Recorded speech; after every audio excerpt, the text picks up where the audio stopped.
میں دلہن بن کر بڑے دل سے عبدل کے گھر آئی تھی تو میری نند نے مجھے کمرے میں بٹھایا۔ میں بہت ہی ڈری ہوئی تھی، مجھ پر ایک خوف طاری تھا۔ میں دل کی دھڑکنیں بہت ہی تیز چل رہی تھی، میرے ہاتھوں میں لرزش تھی، میرا وجود کپکپا رہا تھا، میرے ہاتھ ٹھنڈے ہو رہے تھے۔ مجھے میری نند نے ہادی کے کمرے میں بٹھا دیا۔ جیسے ہی وقت گزر رہا تھا مجھے ڈر لگ رہا تھا کچھ ہی دیر میں عبدل ہادی کمرے میں آ جائے۔ یہ سوچ کر میری جان نکل گئی تھی۔ ابھی میں اپنی انہی سوچوں کی مبتلا بن رہی تھی کہ کمرے کا دروازہ کھلا، سامنے ہادی تھا۔ اسے دیکھ کر تو جیسے ہی مجھے لگا میرا اگلا سانس ہی نہیں آئے گا، کیونکہ دل کو کچھ ہونے والا تھا۔ اس کا خوف مجھے کھائے جا رہا تھا۔ اس نے ایک نظر مجھے دیکھا، اس کے ماتھے پر بل پڑے۔ وہ ابھی کمرے کے دروازے پر ہی کھڑا تھا۔ کمرے کا دروازہ زور سے اس نے بند کیا تھا۔ میرا دل تو جیسے دروازے کے بند ہونے پر ہی یوں لگا جیسے سینے میں ہی تھم گیا ہو۔ کچھ دیر کے بعد میرے کمرے کا دروازہ دوبارہ کھلا۔ میری ساس بڑی بدحواسی میں اندر داخل ہوئی۔ ان کے ہاتھ میں ایک سفید رنگ کی چادر تھی۔ کہنے لگی کہ ایک تو شادی کے ہنگامے میں بھول ہی گئی تھی۔ ہادی نے تو 10 منٹ کے اندر اندر مجھے مہمانوں کے سامنے ہی ذلیل کر کے رکھ دیا۔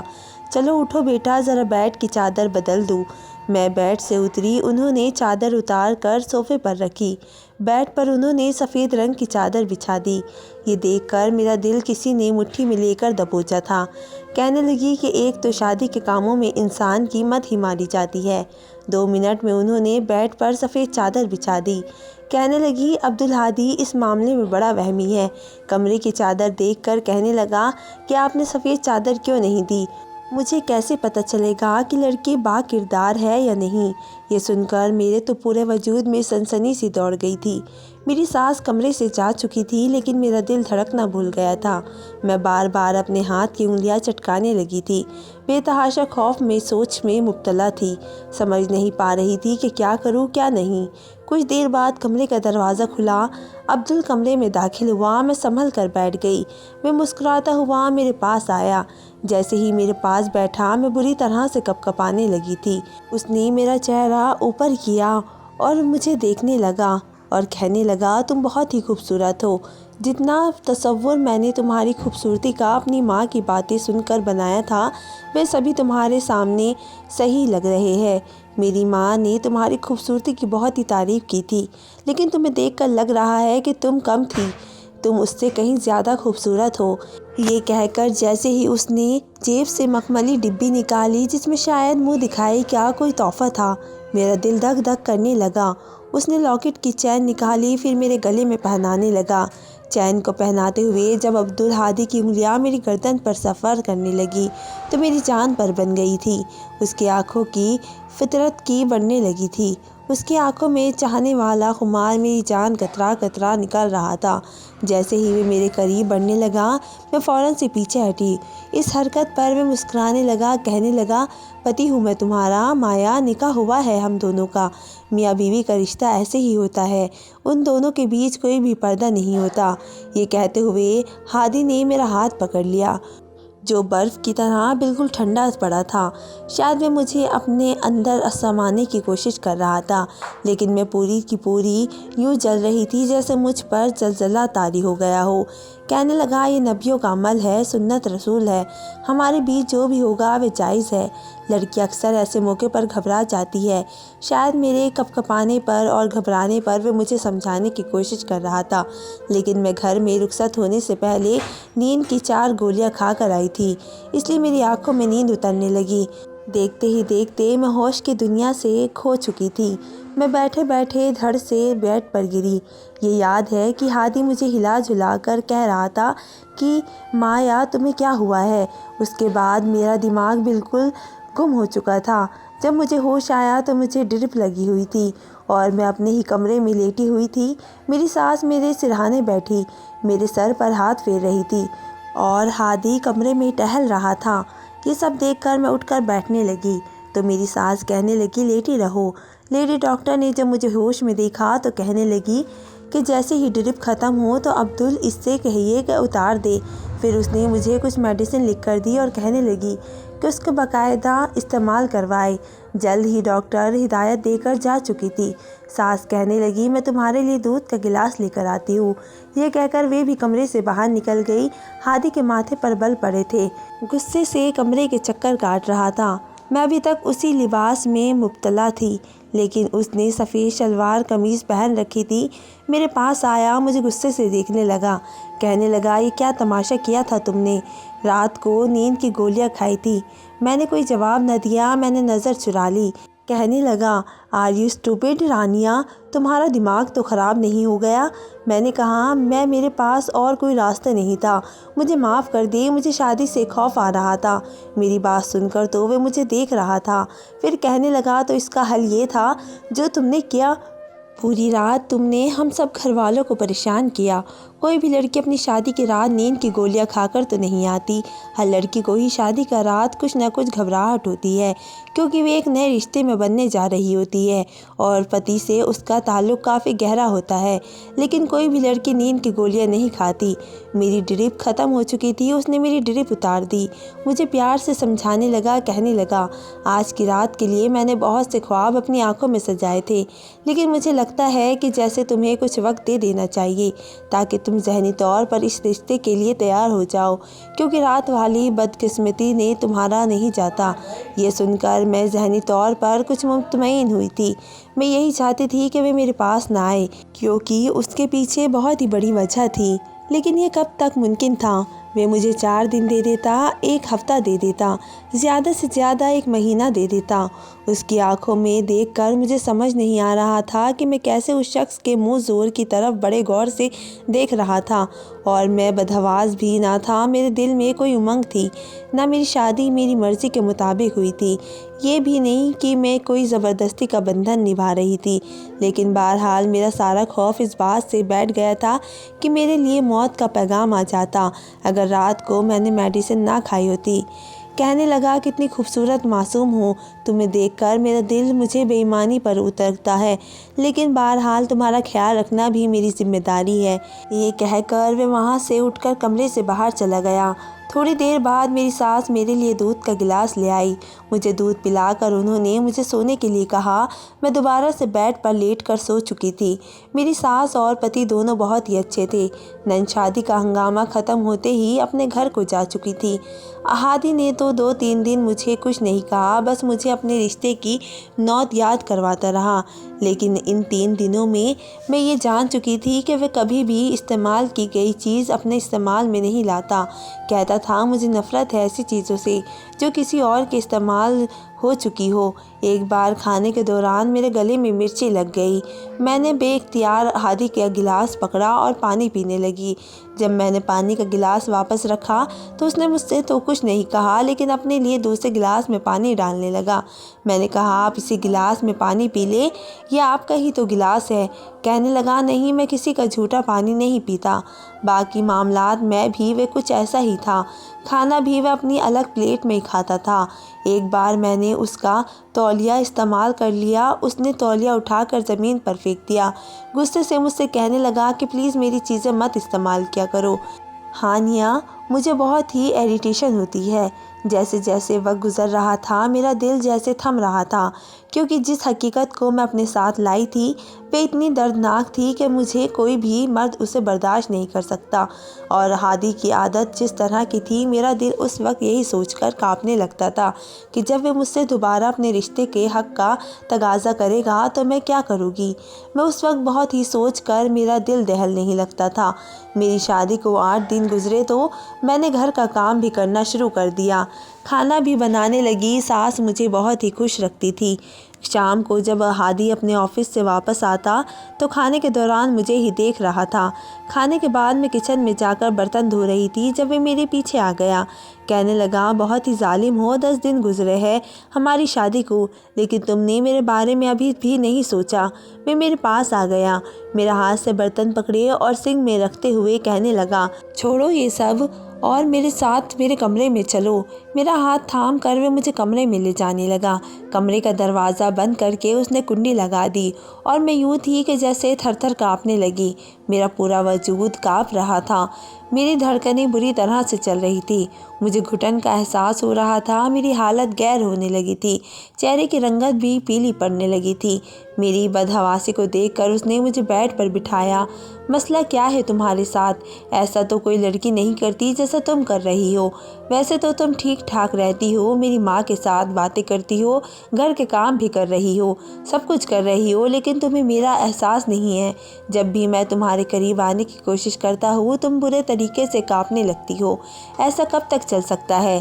میں نے کہا کہ مجھے ڈر لگتا ہے، تو وہ کہنے لگے میں کس لیے ہوں؟ یہ کہہ کر اس نے میرے چہرے پر اڑنے والی لٹ کو اپنی انگلی میں لپیٹنے لگا اور پھر اپنے ہاتھوں سے میرا چہرہ چھونے لگا، لیکن میں نے فوراً اس کا ہاتھ پیچھے کرنا چاہا، لیکن اس بار اس نے میرا ہاتھ اپنے دونوں ہاتھوں میں لے کر روکا تھا۔ کہنے لگا آج نہیں، آج تم مجھے نہیں روکو گی، آج تم سے زبردستی بھی کرنی پڑے گی تو میں پیچھے نہیں ہٹوں گا، تمہارے اس ڈر کو میں اپنی محبت سے دور کروں گا۔ یہ کہہ کر اس نے میرا جوڑا کھولا تھا، میرے بالوں کو آزاد کیا تھا۔ میری حالت یہ تھی کہ میں اپنے آنسوؤں پر ضبط باندھے بڑی مشکل میں پڑ چکی تھی۔ اس سے پہلے کہ وہ میرے قریب آتا میں نے اپنا ہاتھ اس کے سینے پر رکھ کر اسے روکا۔ میں نے کہا ہادی پلیز مجھے کچھ دن کا اور وقت دے دے۔ کہنے لگا نہیں، بالکل بھی نہیں۔ میرا وجود برف کی طرح ٹھنڈا ہونے لگا تھا، لیکن اس کی ذراست بڑھتی جا رہی تھی۔ ایک دم ہی میں نے اسے خود سے پیچھے کیا۔ میں نے کہا مجھے گھٹن ہو رہی ہے، ایسا لگتا ہے مجھے کچھ ہو جائے گا۔ میری بات سن کر وہ کہنے لگا اچھا کیا ہو جائے گا تمہیں؟ بے ہوش ہو جاؤ گی، ٹھیک ہو جاؤ بے ہوش، لیکن ہوش میں آنے کے بعد میں بھی تمہارے ساتھ وہ سب کروں گا جس کا میں حق رکھتا ہوں۔ میں رونے لگی، اسے خود سے دور کرنے لگی، میری حالت اور بھی زیادہ بگڑنے لگی، لیکن وہ شخص مجھے چھوڑنے پر تیار ہی نہ تھا۔ وہ میرے بے حد قریب آ چکا تھا، میں نے خود کو حالات کے حوالے کر دیا، لیکن ایک دم ہی جیسے اسے کچھ یاد آیا وہ فوراً سے مجھ سے پیچھے ہٹ گیا۔ اوہو، سفید چادر تو بچھانا ہی بھول گیا۔ یہ سفید چادر میرے لیے موت کا پیغام تھا۔ اس سے پہلے کہ وہ میرے پاس سے جاتا میں نے اس کا ہاتھ پکڑ لیا۔ میں نے کہا پلیز مجھے چھوڑ کر مت جائے، مجھے ڈر لگتا ہے۔ میری بات پر وہ حیرت سے مجھے دیکھنے لگا، کہنے لگا کیا چیز ہو تم، میرے پاس آنے سے بھی ڈر لگتا ہے اور میرے دور جانے سے بھی؟ ابھی آ رہا ہوں، ایک بار سفید چادر لے آؤ۔ یہ کہہ کر اس نے میرا ہاتھ اپنے بازوؤں سے جدا کیا اور اٹھ کر کھڑا ہو گیا۔ الماری میں سفید چادر ڈھونڈنے لگا، لیکن وہ چادر تو میں چھپا چکی تھی۔ کافی دیر تک وہ اس چادر کو ڈھونڈنے لگا، لیکن جب نہیں ملی تو اس نے ٹھنڈی آہ بھری اور الماری بند کر دی، واپس آ کر بیڈ پر بیٹھ گیا۔ کہنے لگا سفید چادر نے آج تمہاری جان بخش دی، ورنہ تو۔ یہ سن کر میں چپ سی ہو گئی۔ میں نے کہا کہ کیا مطلب؟ تو کہنے لگا میرے مزاج کو تم اچھی طرح سے سمجھ چکی ہوگی، مجھے یہ کہنا اچھا تو نہیں لگ رہا، لیکن پھر بھی جیسے کہ آج کل کا ماحول ہے احتیاط ضروری ہوتی ہے۔ میں نہیں چاہتا کہ مجھے ایسی لڑکی ملے جو پہلے سے ہی اپنی عزت کہیں گنوا چکی ہو۔ یہ کہہ کر اس نے اپنی سائیڈ کا لیمپ آف کیا اور سو گیا، لیکن میری تو جیسے آنکھوں سے نیند غائب ہو چکی تھی۔ میں نے بہت ہی کوشش کی کہ میں سو جاؤں، لیکن مجھے نیند ہی نہیں آئی۔ اگلے دن عبدالہادی مجھ سے کہنے لگا کہ اس کا دوست بیر میں گیا ہے، ابھی واپس آیا ہے، ابھی اسے پتہ چلا ہے کہ میری شادی ہوئی ہے، اس لیے کہہ رہا تھا کہ مجھے اپنی شادی کی ٹریٹ دو۔ یہ کہہ کر مسکرانے لگا، کہنے لگا میں نے اسے چائے پر بلایا ہے، تم چائے کا اچھے سے انتظام کر لینا۔ میں نے کہا جی ٹھیک ہے۔ میں نے کافی ڈشز بنائی تھی۔ چائے ہادی نے اپنے دوست کے سامنے رکھی، لیکن مجھے بھی اندر بلانے لگا، کہنے لگا وہ تم سے ملنا چاہتا ہے۔ میں نے کہا میں کیوں کسی اجنبی سے ملوں، وہ آپ کا دوست ہے۔ کہنے لگا یہ میرا بہت ہی بیسٹ فرینڈ ہے، اس لیے تمہیں اسے اجنبی کہنے کی کوئی ضرورت نہیں، بہت شریف لڑکا ہے۔ اس نے میرا ہاتھ پکڑا اور مجھے ڈرائنگ روم میں لے گیا، لیکن جیسے ہی میں نے سامنے اس نوجوان کو دیکھا تو میرے ہوش اڑ گئے۔ مجھے دیکھ کر تو وہ بدحواس بھی کھو بیٹھا تھا۔ کہنے لگا فوراً سے کھڑا ہو گیا اور میرا پتی کہنے لگا فرحان یہ میری بیوی ہے ہانیہ، اور میں اسے رانی کہتا ہوں۔ یہ بہترین دوست ہے، میرے لیے اس کی کوئی بھی بات چھپی ہوئی نہیں ہے۔ میں اس کمرے سے باہر جانا چاہتی تھی، لیکن ہادی کے ہاتھ میں میرا ہاتھ تھا۔ میں چاہ کر بھی اس سے اپنا ہاتھ نہیں چھڑوا سکتی تھی۔ سامنے کھڑا شخص میرے لیے جان لیوا تھا، بلکہ میرے خوف کی اصل وجہ وہی شخص تھا جو مجھ سے شکوہ گناہ نظروں سے مجھے دیکھ رہا تھا۔ میں نے کہا، ہادی مجھے باہر جانا ہے۔ میں نے بڑی مشکل سے ہی صحیح لیکن اپنا ہاتھ چھڑوایا اور کمرے سے باہر چلی گئی۔ میں سیدھا اپنے کمرے میں گئی، پھوٹ پھوٹ کر رونے لگی۔ یہ ایک ایسی حقیقت ہے میں بھول نہیں پاتی سب کچھ، لیکن قسمت کا شاید کچھ اور ہی منظور تھا۔ فرحان سے میری ملاقات ایک فیسٹیول میں ہوئی تھی۔ ہم دونوں ایک ہی کتاب لینا چاہتے تھے، اور اتفاق سے یہ تھا کہ وہ کتاب بس ایک ہی تھی جس پر ہماری بحث ہوئی، لیکن پھر فرحان نے مجھے وہ کتاب اپنے فون نمبر اور نام لکھ کر دے دی۔ جب میں نے گھر آ کر دیکھا تو اس کا نام اور فون نمبر لکھا تھا۔ کافی خوش شکل نوجوان تھا، اور ان دنوں میں بھی دوستوں نے ان کے بوائے فرینڈ کے قصے سن کر بڑی متاثر ہوتی تھی۔ میں نے سوچا کہ لڑکا نمبر دے رہا ہے تو بات کرنے میں کوئی حرج نہیں ہے۔ فرحان کو میں نے کال کی تھی۔ میں اسے ڈانٹنے لگی کہ اس نے اپنا نمبر میری بک پر کیوں لکھا۔ یہیں سے ہماری باتوں کا سلسلہ شروع ہوا، جو بڑھتے بڑھتے بہت ہی آگے تک چلا گیا۔ مجھے فرحان سے محبت ہو گئی، اور وہ بھی کرتا تھا۔ پہل تو ہمارے درمیان گفتگو ہوتی تھی، لیکن آہستہ آہستہ وہ میری تعریف کرنے لگا۔ کہنے لگا کہ میں پہلی ہی نظر میں اسے اچھی لگی تھی، اور جان بوجھ کر اس نے مجھ سے بحث شروع کی تھی۔ اسے اس کتاب سے بھی کوئی دلچسپی نہیں تھی، بس مجھ سے تھی، اس لیے اس نے نمبر بھی لکھ کر دیا تھا۔ میرا ارادہ اس سے صرف دوستی کرنا تھا، جیسے کہ میری دوستوں نے کر رکھی تھی، لیکن میں نہیں جانتی تھی کہ یہ دوستی محبت میں بدل جائے گی، اور وہ مجھے بے حد ہی عزیز ہو جائے گا۔ 6 مہینے میں ہمارا یہ حال تھا کہ ہم ایک دوسرے کے بغیر نہیں رہ سکتے تھے۔ ہمارا کسی بات پر کوئی پردہ نہیں رہا تھا۔ ہم ایک دوسرے سے ہر قسم کی بات شیئر کرنے لگے تھے، وہ بھی جو ہمیں نہیں کرنی چاہیے تھی۔ شیطان جب انسان پر حاوی ہونے لگتا ہے تو اس کی عقل ماری جاتی ہے۔ ہمارے ساتھ بھی کچھ ایسا ہی ہوا تھا۔ ایک بار فرحان نے مجھے باہر ملنے کے لیے کہا کہ مجھے ملے بنا چین نہیں آئے گا۔ میرا اپنا یہی حال تھا۔ اب باتوں سے تسلی نہیں ہوتی تھی۔ میں نے سوچا کہ ایک ملاقات کر لینی چاہیے۔ میں اس سے ملنے کے لیے چلی گئی۔ ایک دوسرے کو دیکھ کر ہمارے دل کے جذبات ابھرنے لگے اور بے قابو ہونے لگے۔ ملاقاتوں کا سلسلہ جاری ہو گیا، اور پھر ایک بار وہ سب کچھ ہوا جو نہیں ہونا چاہیے تھا۔ میں نکلی تو کالج کے لیے تھی، لیکن اصل مقصد فرحان سے ملاقات کرنا تھا۔ اس سے یہ کہنا تھا کہ وہ اپنے گھر والوں کو رشتے کے لیے بھیجے۔ وہ بھی یہی چاہتا تھا، لیکن کہنے لگا کہ وہ اپنے بڑے بھائی کے پاس جا رہا ہے، 3 سال بعد واپس لوٹے گا اور پھر ہی میرا رشتہ مانگ سکتا ہے۔ 3 سال میں وہ ٹھیک ٹھاک سیٹ ہو جائے گا تو میرے گھر والوں کو بھی اس رشتے پر اعتراض نہیں ہوگا۔ یہ سن کر میری آنکھوں سے آنسو بہنے لگے۔ میں نے کہا، فرحان میں 3 سال کیسے گزاروں گی تمہارے بغیر؟ میں تو مر جاؤں گی۔ آنکھیں تو اس کی بھی نم تھی۔ پتہ ہی نہیں چلا کہ میں اس کے قریب ہو گئی، اس کے کندھے پر سر پر رکھ کر رونے لگی۔ ہم لوگ اس وقت بہت ہی ایک پارک میں موجود تھے جہاں رش نہ ہونے کے برابر تھا۔ صبح کا وقت تھا، میں اور فرحان تھے، وہاں کسی کا بھی گزر نہیں تھا۔ میں یوں رونے لگی، پر وہ بوکھلا گیا، میرا سر ہلا کر تسلی دینے لگا، کہنے لگا تم دل ہی کی برا مت کرو، لیکن یہ تو تمہیں سہنا ہی پڑے گا، ورنہ تمہارے پاپا کبھی بھی چھوٹی موٹی نوکری پر تمہارا رشتہ مجھ سے نہیں کریں گے۔ میں اس کے ساتھ لگ کر روئی جا رہی تھی۔ پتہ نہیں کب فرحان پر بے خودی سی چھانے لگی۔ میں مجھے اپنے ایک دوست کے گھر لے آیا جو بالکل خالی تھا۔ خالی گھر دیکھ کر میں پہلے تو بہت ہی گھبرا رہی تھی، لیکن مجھے فرحان پر بھروسہ تھا۔ وہ مجھے ایک کمرے میں لے گیا، کہنے لگا میں تمہارے بغیر وہاں پر کیسے جاؤں گا، مجھے ایک یادگار ملاقات دے دو تاکہ میں وہاں پر جب بھی اداس ہوں تو میں تمہیں یاد کروں۔ یہ سن کر پہلے تو میں نے انکار کیا، لیکن اس کی محبت کے سامنے میں بے بس تھی، اس لیے زیادہ اعتراض نہیں کر پائی۔ ہم دونوں نے ساری حدیں پار کی۔ ہمیں خود ہی اندازہ نہیں ہوا وہ ایک ملاقات میری زندگی بھر کا روگ بن گئی۔ جب ہوش آیا تو میں اپنا سب کچھ کھو بیٹھی تھی، اس لیے روئی جا رہی تھی۔ وہ کہنے لگا میں تم سے کبھی بے وفائی نہیں کروں گا۔ میں نے کہا مجھے ڈر لگ رہا ہے، دیر ہو گئی تو میں کیا کروں گی؟ کہنے لگا نہیں ہوگا، ابھی تم صرف انٹر میں ہو، تب تک تمہارا MA کمپلیٹ ہو جائے گا، میں واپس بھی آ جاؤں گا، بلکہ اس سے پہلے ہی آ جاؤں گا، بس تم شادی مت کرنا۔ میں نے پہلے 3 سال اس کا انتظار کیا تھا، لیکن وہ نہیں آیا۔ پہل تو وہ مجھے دبئی سے کال پر بات کیا کرتا تھا، لیکن پھر اس کی کال آنی بھی بند ہو گئی تھی۔ اس کا فون بند جانے لگا تھا۔ بہت ہی رابطہ کرنے کی کوشش کی، لیکن رابطہ نہیں ہوا۔ 4 سال میں نے اس کا انتظار کیا، لیکن وہ نہیں آیا۔